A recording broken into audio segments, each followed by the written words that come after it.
Salutations once again to the Truth Core, whoever or wherever you may be on the planet. This is once again John Lash with the 12th installment in Mythology 101, and the title is The Correction of the World. So far so good, you could say. It turns out that in the process of developing this crash course in comparative mythology, some premium Gnostic intel has come to light. And of course, most of that Gnostic intel, all of it, can be found in the file on the right. So, how to conclude? How would I conclude? How would you conclude? Well, we're not together in the same place at the same time. But let's see what we can do together. Looking back, we've seen that there is a unique set of parallels between the Hebrew file and the Gnostic file. And that phenomenon of parallelism, one mythology or mythogen referring to another and even critiquing the other, is unparalleled. It's an exceptional case, to my knowledge, in the entire field of world mythology. So I'm letting you in on that little secret. That being so, we might ask ourselves, well, have we considered all the significant parallels? Have we covered all the instances in which these two files refer to each other or carry parallel themes that appear to be locked in conflict with each other? And the answer is, oh yes, indeed we do. There is one more instance to be considered. Before we get to that, though, it would be appropriate for me to refer to the title of the speech that I quoted at the beginning of the last talk. Now, the title of that speech has the word why in it, so it could be posed as a question, but it's actually posed as an assertion. Why we are anti-Semites. That's the title of that talk, which was given, as I said, exactly 100 years ago in August of 1920. Now, having taken this crash course with me, you are now in a position to say, if you choose to, that you are an anti-Semite. And in saying so, you will know exactly what you mean. You see, there is a deceit in that term. Everybody knows in common usage what it means, what it is connotes and denotes. Everyone knows that it is a term of condemnation to be anti-Semitic. But in the perspective of multiracial comparative mythology, it is not at all something unusual. First of all, are you anti the Semitic languages? Do you have something against them? Well, not basically in and of themselves, but you know from the study we've undertaken that a certain ideology of race supremacy, deceit, and domination has come into the world and operates in the world today through the medium of those three languages, Hebrew, Arabic, and Aramaic. And so if you are against that ideology, uniquely born into the world through those languages, then yeah, you could say accurately that you are anti-Semitic. And to say so would not in any way be a racial slur or a racial allusion, because Semitic refers to language and not race, remember? But of course you know that, and I know that, and we together know that, but who else is going to know that if you happen to point out at a dinner party with a big grin on your face that you just learned that you're anti-Semitic by listening to this course in comparative mythology from this raving Gnostic named John Lash. While we're on this topic, let me offer you a little advice in regard to public relations or social relations. I use a simple formula of X, Y, and Z to remind myself of what I'm up against. Not just as a Gnostic, but as a human being who just wants to live in peace and pleasure with other people and help them and be helped by them and thrive in beauty in the natural paradise of this world. I like to keep my mind on the problem of evil. I don't consider that there is anything such as cosmic evil. I've said this before. I've been out there. I've been in the supernatural. I go there on a routine basis. And there's nothing evil out there. It's nothing but beauty and freedom from one end to the next. The evil is here in our human ranks. It's in our midst, and it is a phenomenon of social life. So I talk about social evil.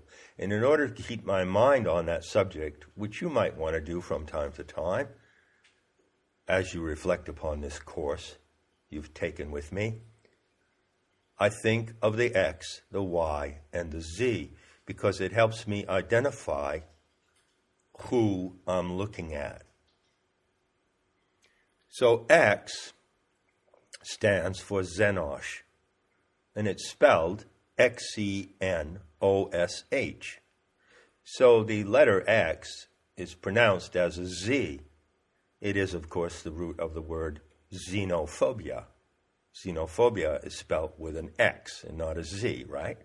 So xeno means anything that is alien, anything that is apart from what is true and natural and genuine. So the Xenosh are those who set themselves apart from what is natural and true and genuine. They set themselves apart from nature. They set themselves apart from and above the human species. And that's why they're called Xenosh. Now, there are two types of Xenosh.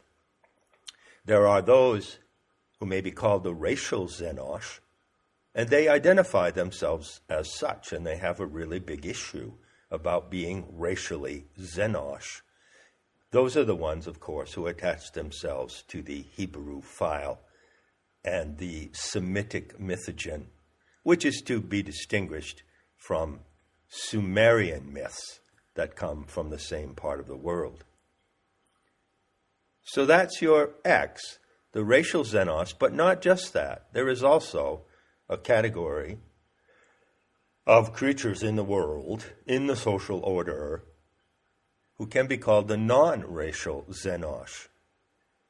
But they are wannabes, enablers, and facilitators of the racial Xenosh. So they all come under the generic term of the Xenosh. Oh yeah, that's the Xenosh out there. Look at them. Look at what they're doing now. Look at those usual suspects. The Xenosh trash has washed in once again. X, Y, Z. Now go to Z. What is Z? Z stands for Zadik, or Zadik, which is spelled in many ways with a TZ. It's also spelled with a Q. It's a Hebrew word, and it means righteous, holier than thou. Simply that. So who are the Zadikim? Well, I wrote extensively about them in Not in His Image, and I showed that the Zadokite uprising in ancient Palestine is the root of the global terrorist mindset today. It's the root of global terrorism. It's the root of all fear, is Zadok. And Zadok, the Z, refers to the Supreme Council among the Zenosh. That is to say, the leaders, the guides, the ideologues of the Hebrew mythogen. They have other names which are well known in the world. One of them is Chabad Lubavitch. They have been called by Douglas Reed, who wrote The Controversy of Zion, the Talmudic Directorate. They have been called the Kahal, which means the council, the high council. So the Zadok are the high council running the affairs of the Zenosh. And the Zenosh are running humanity and everything that is good, kind, decent, beautiful, truthful, and pleasurable in this world into their particular flavor of oblivion, right before your eyes. Just saying. I'm just saying, in case you didn't notice. Or maybe you didn't notice because you're in the Y category. Now notice how the Y is in the middle. There's an X for the Zenosh. There's a Z for the Zadikim. And then there's the Y. Now what does Y stand for? Well, it's the first letter of the word you in English. Y-O-U. And it could be you. It could be. But let's look a little closer. I'll give you a break. What they used to call the benefit of the doubt. Although I'm not a man beholden to doubts. But let's look at it. I actually see it in a playful way. You see, one of the letters of the Hebrew alphabet is Yod, Y-O-D, which is the iota. And that letter is in the name by which the Hebrew called themselves. We pointed that out. And that the name of their God is concealed in their own name. So, how does that apply? Well, it's kind of an esoteric joke, you see? Because if Yod is I, and I is what people call themselves, then you have to ask, well, what are they basing their identity on? And if they base their identity on the Hebrew mythogen in its Christian form, its Jewish form, its Arabic or Muslim form, then they are religiously determined yods. It's a code for your ordinary dupe. So many of the people in the world, as far as I can see, fucking everybody who adheres to any religion whatsoever. Well, leave Hinduism and Buddhism aside. That's a side dish. I've tackled that elsewhere. But when you talk about the Abrahamic religions, you've got to be so pathetic to even consider subscribing to one of these. As I said in Not in Image, Christianity is a religion embraced by billions, but rarely chosen by anyone. And the same goes for Islam, and the same goes in triple measure for you know what. So you might be a yod. The Y stands for yod. Your ordinary dupe. And there are many, many ordinary dupes out there who have been run into near insanity by the deceit and connivance of the Zenosh. And that game is reaching its endgame as I speak. So remember the XYZ may be a helpful formula. when you scrutinize those other creatures scuttling around out there in the social order. All right, now, back to themes. Themes are the material of creative mythology, parallel themes in different myths from different cultures. And we've seen these themes come up. The theme of paradise, the Garden of Eden. The theme of the snake, the tempter. The snake appears in many guises, of course. Theme of the flood. Theme of twins. And the theme of the fall. And do you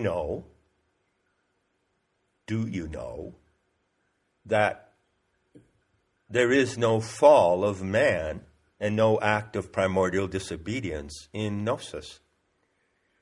In the Gnostic Sophianic file, you won't find it.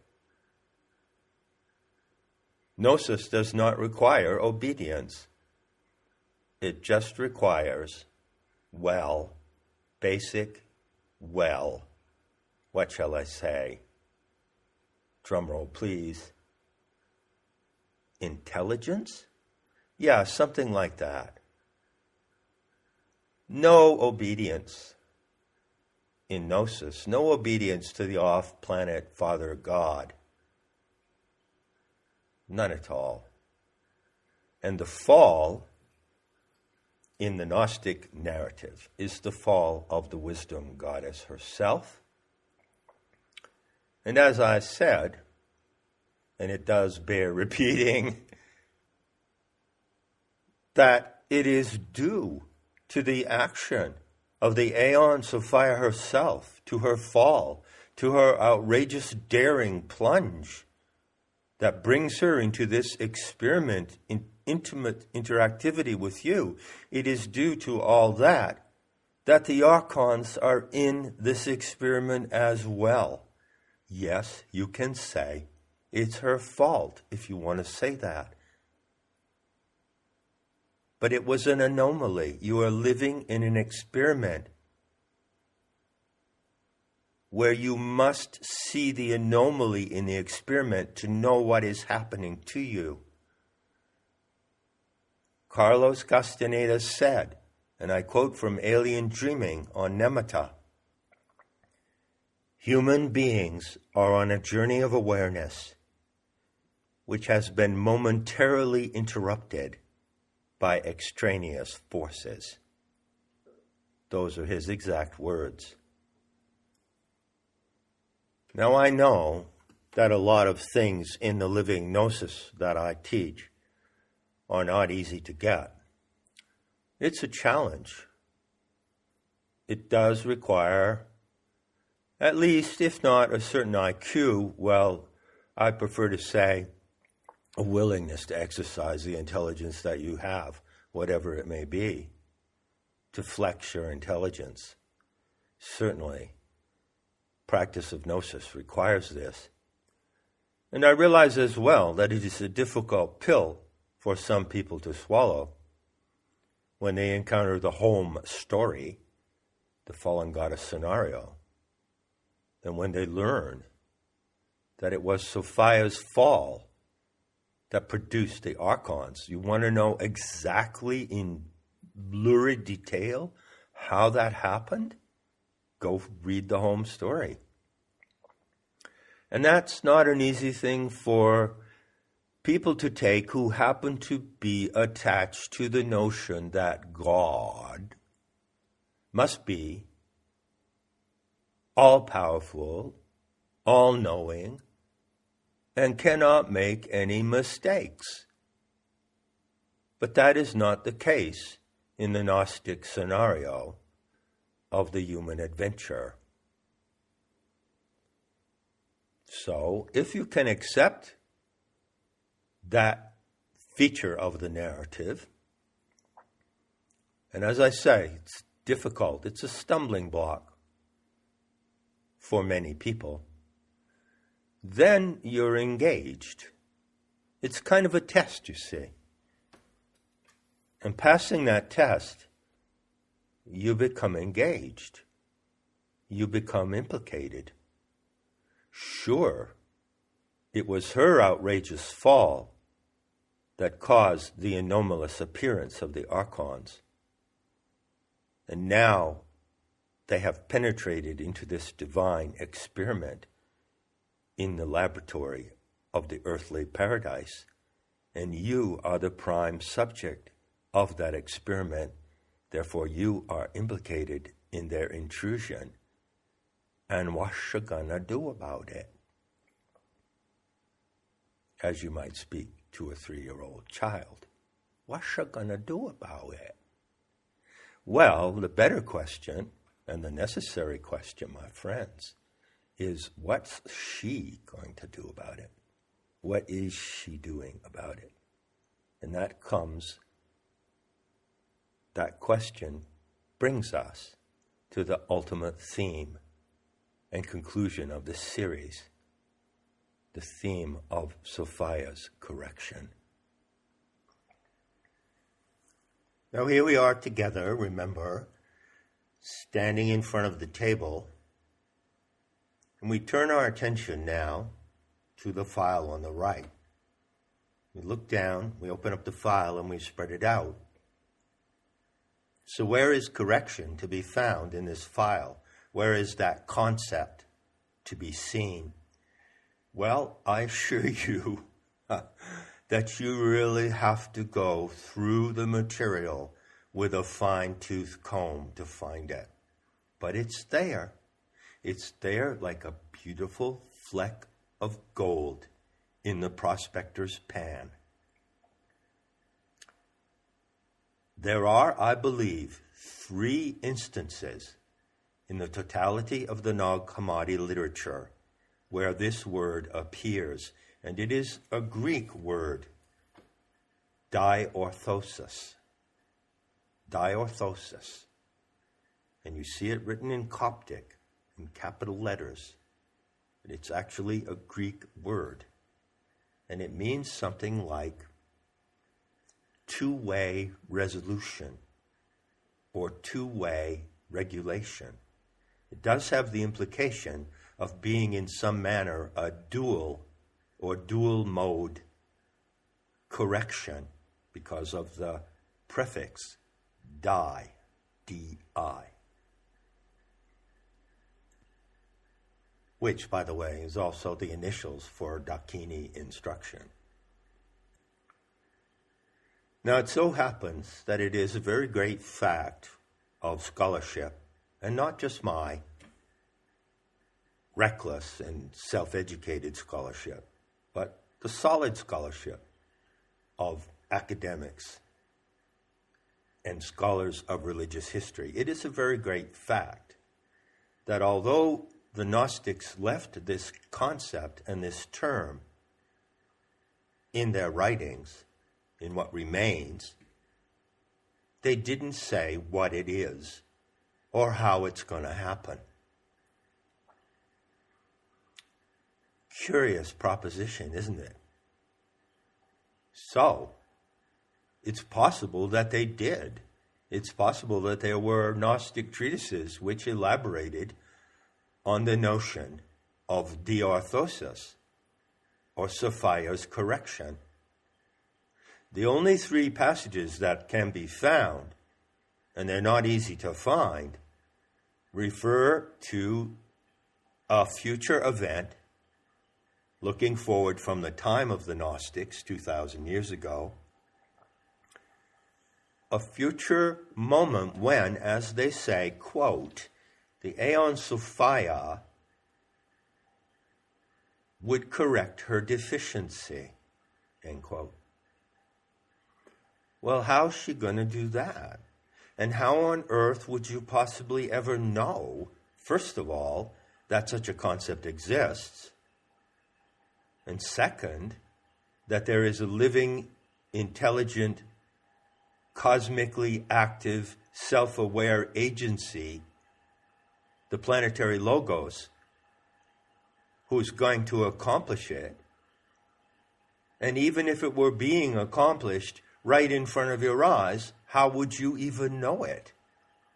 Well, that is where the intel from the living Gnosis today comes into the picture. Because only through the living Gnosis today will you be able to educate yourself in what is Sophia's correction and how to be involved with it and how to be part of its success in correcting the world, in correcting what's gone wrong in the world. But hold on there a moment. Whoa, big boy. Remember how we're conducting this study together. There's a file on the right and there's a file on the left. Now we find the concept of correction in the file on the right. I wonder if there's anything equivalent in the file on the left. So we open up the Hebrew file and we look through the different contents of it, and lo and behold, well, there's a huge stack of papers with a very fat paperclip attached to them. And that is a set of documents within the Hebrew file entitled Tikkun Olam, the correction of the world. You don't have to look far or go far to find the concept of Tikkun Olam.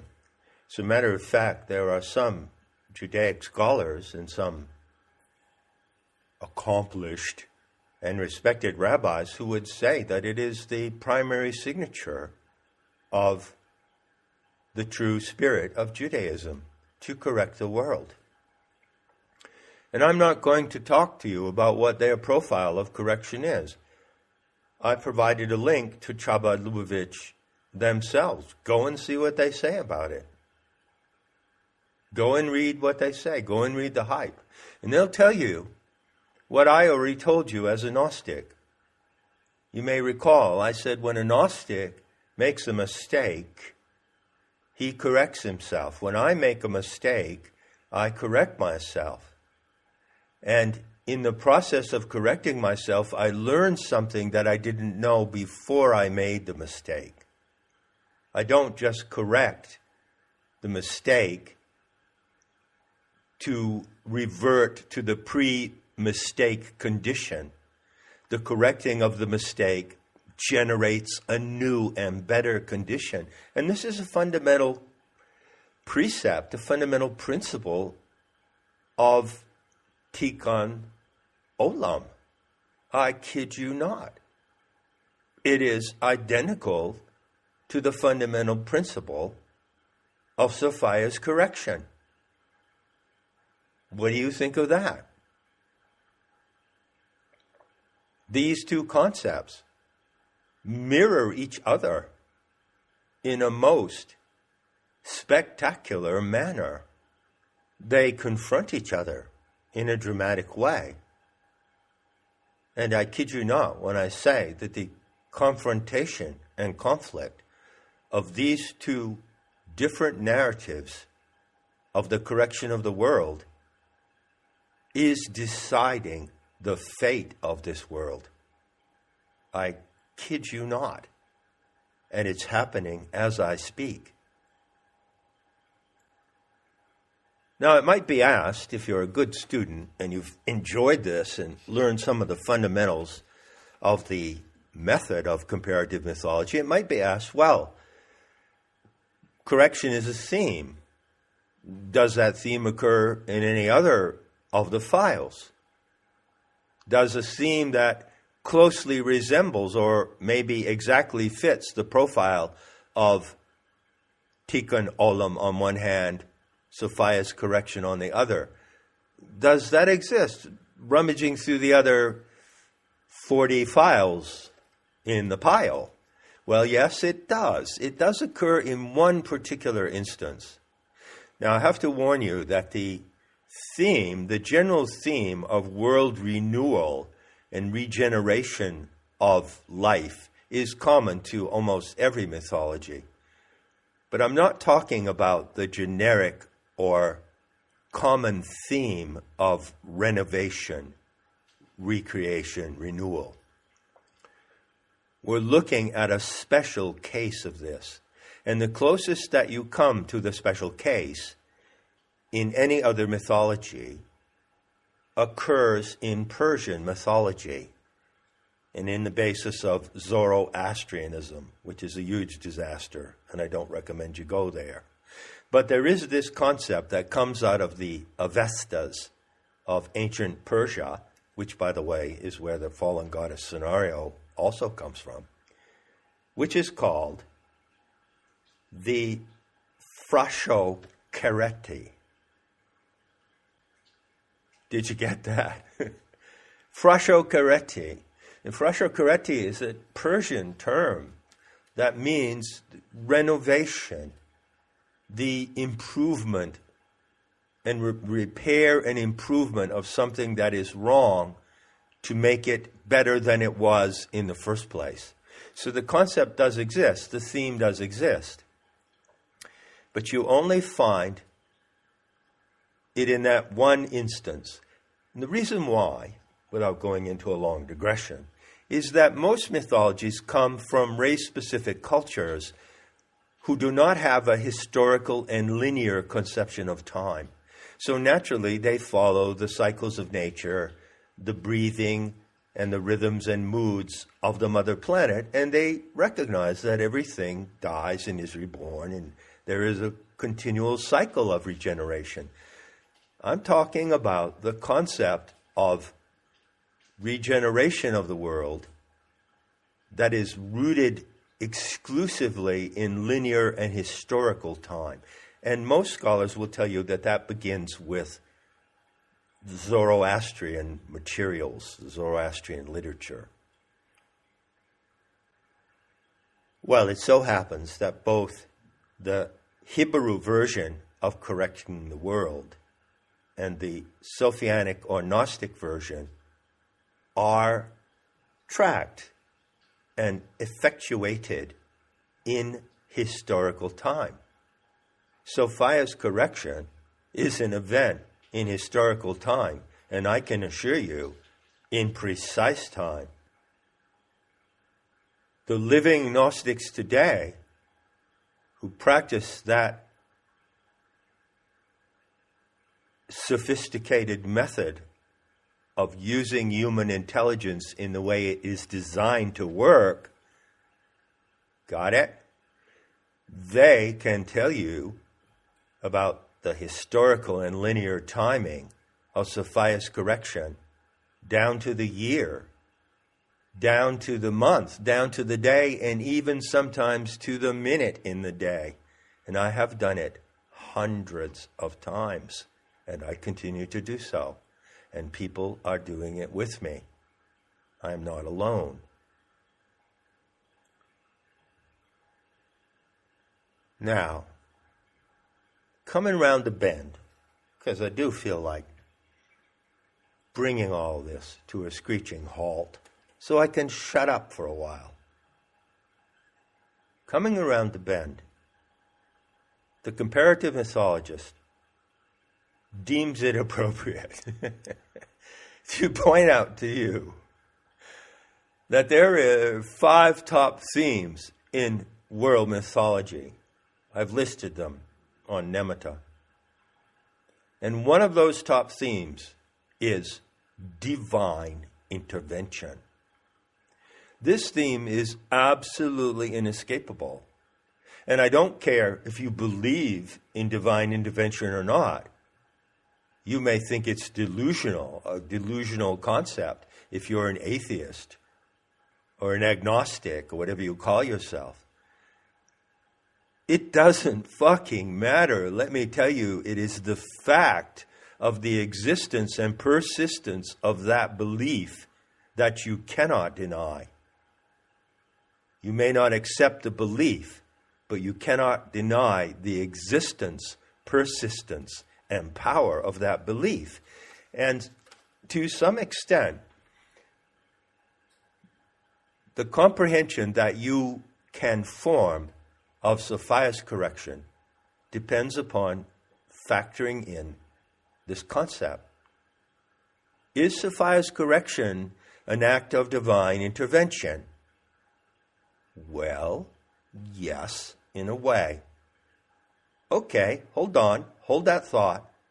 Is Tikkun Olam an act of divine intervention? Well, yes, it is so defined, but in another way.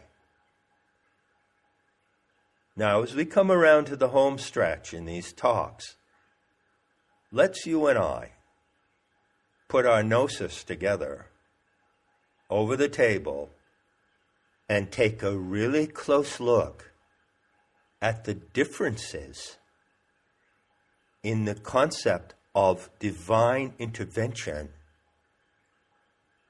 that is implied in the notion of correcting the world.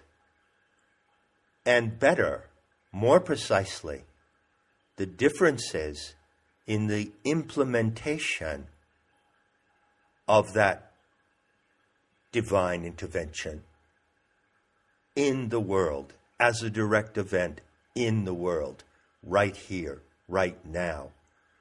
How is correction to be implemented, and by whom? Well, that's the great question to which everything in this series has brought you. And the answer to that question is not difficult to express or state. I've done so hundreds of times. In fact, I never stop talking about it. What I want to tell you now, so that you have it as a takeaway, is that the agency who is charged with Tikkun Olam, the version of correction of the world you find in the Hebrew narrative, is exactly those people who have the God complex and see themselves as an alien superspecies, a master race. On the other side of the table, over here in the file on the right, those who implement the correction of the world are who? Well, it's a deal. Such a deal. It's a deal that you know and see and understand and accept, or you don't. And the deal is, you do it in your sovereign individuality as a human animal, but you do not do it alone. You do it with other human animals who hold the same commitment, and you do it cooperatively and coactively with Sophia herself. That's the difference. Those are the two concepts of implementation of correcting the world. Consistent with the mythogen of the Hebrew, they see themselves not only as the proxies or agents of Yaldabaoth on earth, they have come to see themselves as God itself. The presence of the Jewish people is the presence of God in this world. And you can ask any Talmudic rabbi if that is a correct and accurate statement. And I think they'll have to say it is. So they, the chosen tribe, the archontically demented among us, are running the correction of the world. And isn't it obvious when you look at Blofeld, a.k.a. Klaus Schwab, sitting up there in the chair, telling you how we are going to live and how we have to live and how everything is going to be run on IT. So unless you're willing to stand up and talk back to Klaus, you may have to go along with his plan. But hold on. what's happening over here on the right side of the table, and that's toward the right side of everything. There's another game in town. What I would say as a Gnostic to anyone who confronts me with a grand agenda of Tikkun Olam, I would say, hey, two can play at that game. The ultimate competition between these two mythogens comes down to correction, and correction is happening right now. One day at a time, and in the grand scale. Sophia's correction is underway, and it has been underway since a reset process that took 3 years between March of 2011 and March of 2014. And it so happened that I have meticulously chronicled in detail every moment and every aspect of that reset in something like 200 hours of talks and literally thousands of pages of transcriptions of these talks. And those are the logs, the navigator's logs of the Gaian navigation experiment. So, reset ended in March of 2014. What is that now? Over 6 years ago? So over 6 years ago, going back 9 years ago, I have elaborately developed the concept of reset. And I have put reset into the minds of many, many people as an active and creative concept for transforming their lives and participating in Sophia's correction.